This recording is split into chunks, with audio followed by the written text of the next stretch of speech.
நண்பர்களே, நாங்கள் இப்போ ஒரு முக்கியமான ஒரு பயணத்தை போக இருக்கிறோம். இந்த பயணம் திடீர்னு ஏற்பாடு செஞ்ச ஒரு பயணம். நேற்று இரவு தான் இந்த பயணத்துக்கு போகிறேன்னு சொல்லி முடிவாயிடுச்சு. ஸோ அதனால் என்ன செஞ்சோம்னு சொன்னால், அந்த இடம் ரொம்ப குளிராக இருக்குது. ஸோ இருக்கிற உடுப்புகளை மேனேஜ் பண்ணிக்கொண்டு நாங்கள் போகிறோம். ஏன்னா நாங்கள் ரெடியாகி வரலாத்தினால எப்படி போகிறேன்றது தான் நான் இப்போ பார்க்க போகிறோம். அந்த காட்சிகள் எப்படி இருக்குன்றதும் எனக்கு தெரியாது. உங்களோட பயிர போகிறேன். போகிறதுக்கு முதல்ல பாருங்கள் நான் எப்படி உடுத்திருக்குன்னு சொல்லி. இது ஒரு ஷர்ட், இங்கால என் டிஷர்ட், அதுக்கப்புறம் பனியன் 3, அதுக்கப்புறம் நான் ஷர்ட்டை போட போகிறேன். இந்த இன்னொரு டிஷர்ட் போட்டுக்கொள்ள போகிறேன். அப்போ 4, அதுக்கப்புறம் இந்த ஃப்ளீஸை போட்டுக்கொள்ள போகிறேன் 5, அதுக்கப்புறம் ஜாக்கெட் 6.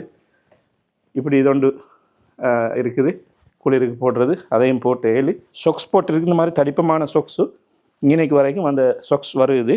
அதை மாதிரி 2 சொக்ஸ், இன்னொரு சொக்ஸ் போட்டால் 3 சொக்ஸை போட்டுக்கொள்ள போகிறோம். ஏன்னா அந்தளவுக்கு குளிர்னு சொல்லி -15 வரைக்கும் போகும்னு சொல்லி அந்த இடத்துல சொல்கிறாங்க. ஸோ அதை போட்டுட்டு எப்படி இருக்குது இந்த காட்சிகள் எப்படின்றத ஒரு வித்தியாசமான வ்ளாகிங்காக இதை நீங்கள் பார்க்க போகிறீங்க. வீடியோக்குள்ளே ஷேர் பண்ணுங்கள். இனி பார்ப்போம் ஃபுல் கெட்டப் எப்படி இருக்குதுன்னு சொல்லி.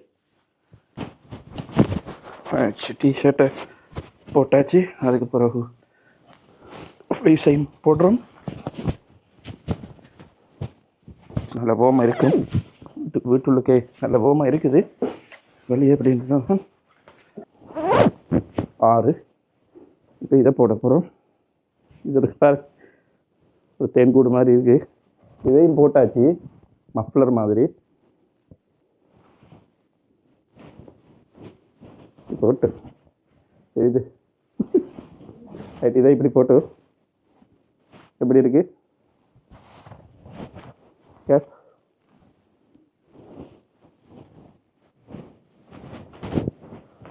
க்ளவுஸ். இந்த க்ளவுஸ் இந்த தடிப்பம் போதாது. இருந்தாலும் பார்ப்போம். போகிற வழியில் இந்த மாதிரி தடிப்பமான சக்திகள் இருந்தால் வாங்கிக்கொள்வோம். கடும் குளிரில் இருக்கிற சில கனடா, ஜெர்மன் போன்ற நாடுகளையும் நண்பர்கள் இருக்கிறாங்க, ஃபாலோவர்ஸ் இருக்கிறாங்க. இவங்க கட்டாயமாக கமெண்ட் பண்ணுங்கள். நீங்கள் எப்படியான உடுப்புகளை உடுக்குறீங்க, அங்கே குளிரெல்லாம் எப்படி இருக்குதுன்னு சொல்லி அதையும் கட்டாயமாக கமெண்ட் பண்ணுங்கள். மாஷா அல்லாஹ், வெளியிறங்கக்குள்ளே இப்படி தான் இருக்குது. பாருங்கள் எப்படி இருக்குன்னு. ஸ்னோ எல்லாம் ஏற்கனவே கொட்டிட்டு போகிற இடத்துக்கு போகும்போதவே ஸ்னோ இப்படி கொட்டி இருக்குது வெளியே. இந்த பாருங்கள் மாஷா அல்லாஹ் இப்படி தான் இருக்குது. இப்போ ரோட் இன்னும் நாங்கள் சிட்டியை தாண்டலை. சிட்டியை தாண்டும் போதவே இப்படி ஆகிட்டு இந்த ரோட் க்ளீன் பண்ணியிருக்குது. மனுஷர்கள் வேலைக்கு போய் கொண்டு இருக்கிறாங்க. அவங்களோட அலுவல்களை பார்த்து கொண்டு இருக்கிறாங்க. என்ன தான் ஸ்னோ விழுந்தாலும் இப்போ 7 மணி, ரொமேனியாவில் 7 மணி ஆகிக்குது காலையில். ரோட் இப்படி இதான் ஹைவே. இந்த ஹைவேயில் இருக்கிற பணிகளை பெரிய வாகனங்களை போட்டு அடிக்கடி துப்புரவாகி கொண்டே இருப்பாங்க. அதனால தான் இப்படி வாகனங்கள் ஸ்பீடாக புகையிலுமாக இருக்குது. ஆனால் சைடு இதை பார்த்திங்கன்னு சொன்னால் விளங்கும் எந்த அளவுக்கு ஸ்னோ விழுந்துருக்குதுன்னு சொல்லி. இப்படி தான் ரோட் கிளியராக இருந்து ரோட்டில் புகை ஈஸியான மாதிரிக்கு செஞ்சுருக்கிற சிஸ்டம் இது. இந்த இப்படி தான் ஸ்னோவை கிளியர் பண்ணி கொண்டு போகுது முன்னுக்கு வாகனம். இந்த ஷவல் மாதிரி அமைப்பில் போட்டு உப்பையும் கொஞ்சம் தூவி கொண்டே போவாங்க. அப்படி ஸ்னோவை எடுத்துகிட்டு அப்படியே ஸ்னோவை கரைச்சி கொண்டு போவாங்க. இதில் பார்த்திங்கன்னா இந்த ரோட் அப்படியே மூடி இருக்குது.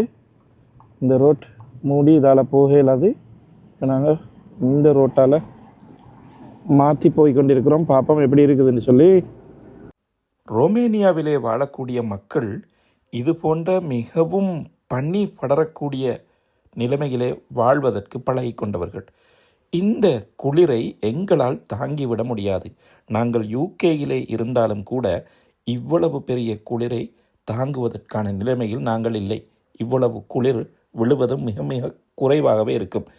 எப்படி இருந்தாலும் இந்த கிராமப்புற மக்கள் அவர்கள் காலையிலேயே இவ்வாறு விழும் பனிகளை கூட்டி அப்புறப்படுத்துகின்ற காட்சிகளை இந்த கிராமப்புறங்களிலே நாங்கள் பார்த்து கொண்டு சென்றோம். எப்படி இருக்குது மாஷா அல்லாஹ்.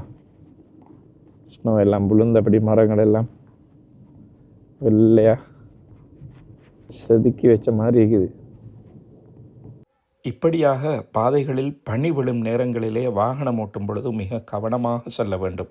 தப்பி தவறியேனும் வாகனத்திலே பிரேக் அடிக்க வேண்டிய சந்தர்ப்பங்கள் ஏற்பட்டால் வாகனம் மறுபுறம் சுற்றி திரும்புகின்ற அளவுக்கு இந்த பனியிலே சறுக்கிவிடும் வாகனம்.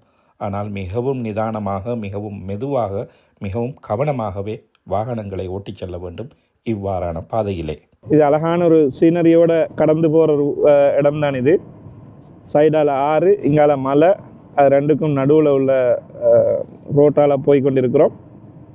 ரோட்டும் வந்து நல்ல அழகாக ஸ்னோகள் கொஞ்சம் கொஞ்சமாக விழுந்து அந்த ஸ்னோ வந்து மலைகளில் படிஞ்சு நிற்கிற ஒரு அழகான காட்சியோடு தான் இப்போ போய் கொண்டிருக்கிறோம். இந்த பாருங்கள் எப்படி இருக்குதுன்னு சொல்லி உயரத்தில் இந்த வீடுகளை பாருங்கள். இது வந்து அவுட் ஆஃப் சிட்டியில் வரப்போக்கில் எங்களோட ஸ்ரீலங்கா இந்தியாவில் மாதிரியே அமைப்புகளான வீடுகள். யூரோப்புகளில் வந்து ஒட்டின வீடுகள் தான் கூடுதலாக இருக்கும். ஆனால் இது எங்களோட ஒரு ஸ்டைல்களில் கட்டியிருக்குது. அதுவும் அதையும் பார்த்துக்கொண்டு போவோம். அப்படி இப்போ நீங்கள் பார்த்தீங்கன்னா எங்களுடைய பயணத்தை தொடங்கும் பொழுது பனி மழை பொழுது மலை போல காட்சியளித்த காட்சிகளை கண்டீர்கள். ஒரே நாட்டுக்குள்ளே இந்த பகுதிக்கு நாங்கள் சுமார் 2 மணித்தியாலங்கள் அளவு வாகனத்திலே வந்த பொழுது இந்த பகுதிக்கு எந்த விதமான பனியும் விழாமல் இருக்கும் காட்சியையும் பார்க்கின்றோம். எப்படி இருக்குது இந்த ஏரியா? ஸோ அந்த மாதிரி இருக்குது. இப்போ டைம் வந்து பகல் 1 மணி, ஆனால் இருட்டு மாதிரி இருக்குது. வாங்க அப்படியே போம். இப்போ நண்பர்களே, இந்த இடம்தான் இவ்வளோ ட்ரை பண்ணி வந்த இடம்.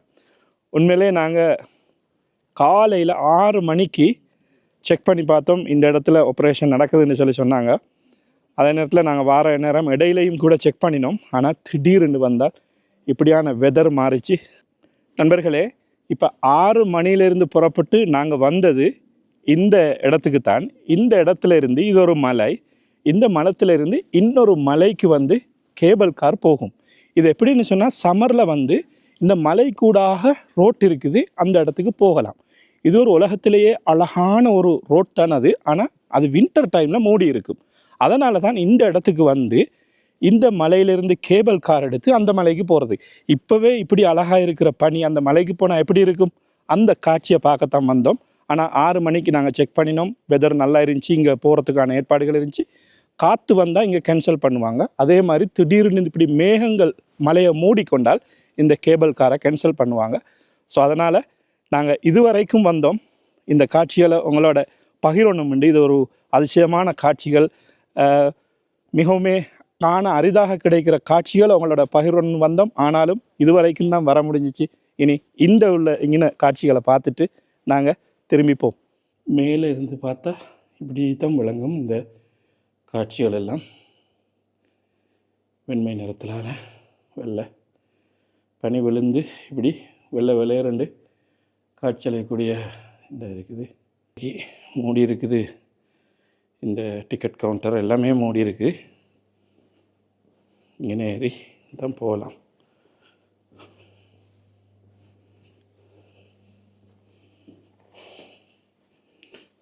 ஒரு ஆளுக்கு 80 ரூபா சார்ஜ் பண்ணுறாங்க. 80 ரூபா இல்லை, சாரி, ரொமேனியன் காசில் 80 சார்ஜ் பண்ணுறாங்க ஒரு ஆளுக்கு.